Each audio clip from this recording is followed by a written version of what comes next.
નમસ્તે દર્શક મિત્રો, આજે આપણે આ શોર્ટ વિડીયોમાં ચર્ચા કરીશું કે ગરીબાઈ દૂર કરવાના કયા કયા ઉપાયો છે. બરાબર, કે ગરીબાઈ કઈ રીતે દૂર થઈ શકે.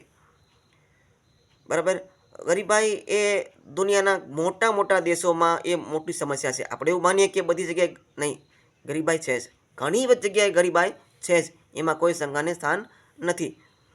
તો ગરીબાઈ દૂર કઈ રીતે થઈ શકે છે, તો એ બાબતે આપણે આજે વાત કરીશું આ વિડીયોમાં. તો સૌપ્રથમ તો જે લોકો બેરોજગાર હોય છે, બરાબર, એમને સમયસર અને જેટલું જોઈએ છે એટલું જેટલું કરી શકે છે એટલું એને કામ મળી રહે.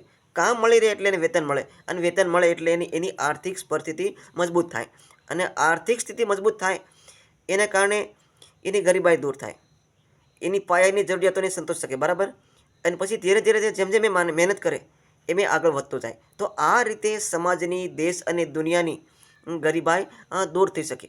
બરાબર, પણ સરકાર અને લોકો દ્વારા આ પ્રકારની મહેનતો ચાલુ જ રહેશે. બરાબર, સતત. પણ આ સમસ્યા વધવાનું કારણ એ છે કે વસ્તી વધારો. બરાબર, વસ્તી વધારો એ પણ ખૂબ મોટી સમસ્યા છે. બરાબર, આપણે આવનારા વિડીયોમાં એ બાબત પણ ચર્ચા કરીશું, પણ આજે આપણે અત્યારે આ વિડીયોમાં ગરીબાઈની વાત કરીએ છીએ. બરાબર, તો ગરીબાઈ દૂર કઈ રીતે થઈ શકે. બરાબર, સરકાર નવા નવા ઉદ્યોગોની મંજૂરી આપે છે.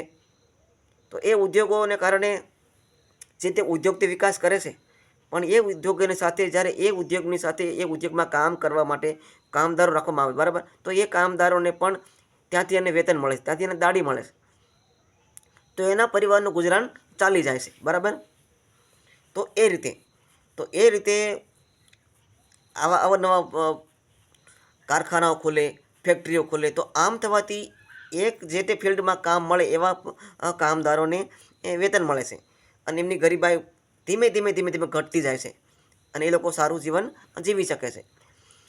અને બીજું કે હવે તો ઘણા બધા અમુક ગામડામાં પણ ઘણા બધા ઉદ્યોગો ખુલ્યા છે. બરાબર, હીરા ઉદ્યોગ, તો એમાં પણ સારું છે. પછી ઘણા બધા એવા ગૃહ ઉદ્યોગો છે. બરાબર, એ પણ ચાલે છે. તો આવા કામ કરવાથી શું થાય કે બેરોજગારી ઘટે છે, રોજગારી વધે છે. અને બેરોજગારી ઘટે અને રોજગારી વધે એનો મતલબ એ થયો કે તમારી આર્થિક ઇન્કમ વધે, પૈસાની ઇન્કમ થાય, અને પૈસાની ઇન્કમ થાય એટલે તમારા ઘરનો વિકાસ થાય, આર્થિક રીતે વિકાસ થાય. બરાબર, તો એ બહુ સારી વાત છે. બરાબર, તો આશા રાખીએ કે ભગવાનની કૃપાથી બરાબર આર્થિક રીતે બધા મજબૂત થાય. બરાબર, ખૂબ બધા આગળ વધે, ખૂબ સારું જીવન જીવે. બરાબર, ફરી મળીશું